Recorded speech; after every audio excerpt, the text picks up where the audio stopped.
पहले मैं आप लोगों को ये बता दूं कि हमको स्टार डेल्टा स्टार्टर बनाने के लिए क्या क्या इक्विपमेंट की आवश्यकता पड़ने वाली है। दोस्तों, एक तो हमको 2 पोल की एमसीबी चाहिए, एक स्टार्ट पुश बटन, एक स्टॉप पुश बटन, 3 कॉन्टैक्टर जिसमें एक हमारा स्टार कॉन्टैक्टर रहेगा, एक डेल्टा कॉन्टैक्टर रहेगा, एक रहेगा मैन कॉन्टैक्टर और एक ओएलआर रिले यानी ओवरलोड रिले। एक हमको टाइमर चाहिए होगा, सेलेक्ट टाइमर।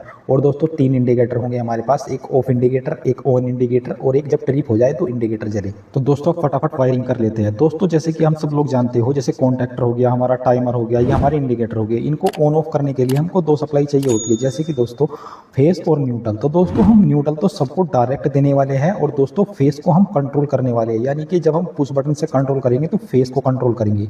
तो दोस्तों फटाफट इसकी वायरिंग शुरू कर लेते हैं। सबसे पहले हम एक न्यूट्रल वायर उठाएंगे एमसीबी से और तीनों इंडिकेटर को देंगे सप्लाई।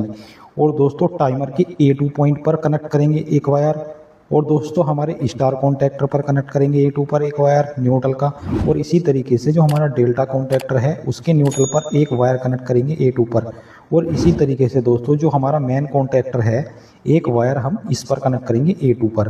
तो दोस्तों फाइनली हमने सारे जो है हमारा न्यूट्रल हमने सारे इक्विपमेंट को दे दिया है, हमारा टाइमर, तीनों कॉन्टैक्टर और तीनों इंडिकेटर। अब बात आती है दोस्तों फेस वायर की। तो दोस्तों सबसे पहले हम एमसीबी के आउटपुट से एक फेस वायर उठाएंगे और दोस्तों जो हमारी OLR है उसके एक NC टर्मिनल पर वायर को कनेक्ट कर देंगे। अब OLR के दूसरे NC टर्मिनल से एक वायर उठाएंगे और स्टॉप पुश बटन के एक साइड कनेक्ट कर देंगे।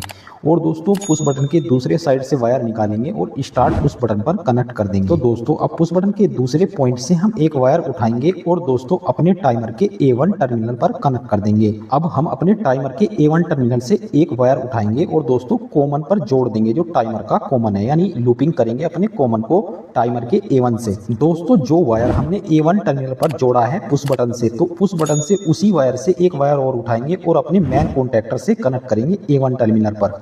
अब आगे की वायरिंग कुछ इस प्रकार करेंगे। दोस्तों हमारे टाइमर के NC पॉइंट से हम एक वायर उठाएंगे और अपने डेल्टा कॉन्टैक्टर के NC कॉन्टैक्टर पर कनेक्ट करेंगे, यानी कि जो एड एन ब्लॉक है ऊपर की तरफ उसके NC पर कनेक्ट कर देंगे। और दूसरे NC पॉइंट से एक और वायर उठाएंगे और अपने स्टार कॉन्टैक्टर के A1 टर्मिनल पर कनेक्ट करेंगे। अब दोस्तों हम अपने टाइमर के NO कॉन्टैक्ट से यानी कि NO वाले टर्मिनल से एक वायर उठाएंगे और दोस्तों स्टार कॉन्टैक्टर के NC टर्मिनल पर कनेक्ट कर देंगे, यानी कि दोस्तों जो कॉन्टैक्टर का एड एन ब्लॉक है उसका जो NC टर्मिनल है उस पर वायर कनेक्ट कर देंगे। और दूसरे पॉइंट से यानी कि NC के दूसरे टर्मिनल से एक वायर उठाएंगे स्टार कॉन्टैक्टर के और दोस्तों अपने डेल्टा कॉन्टैक्टर के A1 टर्मिनल पर कनेक्ट कर देंगे। तो दोस्तों लगभग आधी से ज़्यादा वायरिंग हो चुकी है, सिर्फ हमारी होल्डिंग बाकी है, यानी कि मेन कॉन्टैक्टर की जब होल्डिंग होगी तो अभी होल्डिंग के कनेक्शन नहीं किए हैं हमने और साथ में अभी इंडिकेटर के कनेक्शन भी नहीं किए हैं। यानी कि दोस्तों जब हमारा स्टार्टर ऑन होगा तो ऑन वाला इंडिकेटर जलना चाहिए, अगर ऑफ है तो ऑफ का इंडिकेटर जलना चाहिए, अगर किसी कंडीशन में ट्रिप हो जाता है तो ट्रिप का इंडिकेटर जलना चाहिए। दोस्तों इंडिकेटर के लैंप के इंडिकेटर के कनेक्शन बहुत ही ज़्यादा इंपॉर्टेंट है। तो दोस्तों वीडियो को बीच में ना छोड़े, इस वीडियो को पूरा देखें तभी आप पूरा कनेक्शन अच्छे से समझ पाएंगे। तो दोस्तों अब हम सबसे पहले होल्डिंग के कनेक्शन करते हैं और उसके बाद करेंगे हम लैंप के कनेक्शन यानी कि इंडिकेटर के कनेक्शन।